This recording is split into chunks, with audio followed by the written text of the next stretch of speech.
I'm Father Jerry O'Connor, and I entered in 1967, so about 46 years now.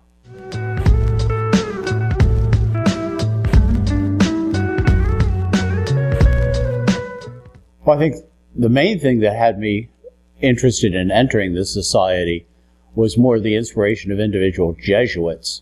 I don't think I knew as much about Ignatius when I entered, but it was the men who taught me, particularly in high school, that really inspired me.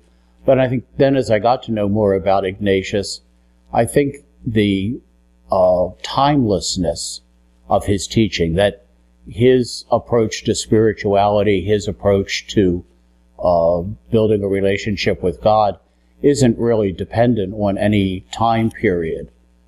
He uses some vocabulary that's very Renaissance and late medieval, but his idea of discerning the spirits and finding God's will and finding God in all things is really timeless.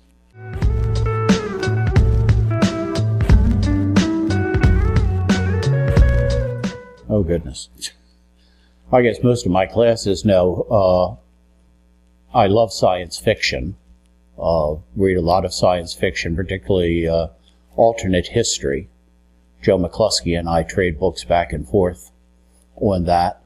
I also, for the last good number, 20 years or so, have been working on genealogy, tracing the family tree, seeing what I can do with that. And that's been a lot of fun.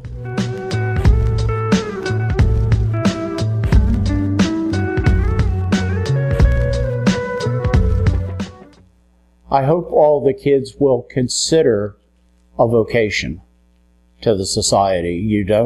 We're not looking for men who are super religious. We're not looking for people who are holier than thou. In fact, that's what we generally don't want. We want normal, well-rounded, well-adjusted young men to join us in the work. And I'd say to the kids particularly, if you've enjoyed your time at Gonzaga and see a value in Jesuit education, consider carrying it on, because we need more young men. Otherwise, we won't be able to have any Jesuits at Gonzaga in a few years.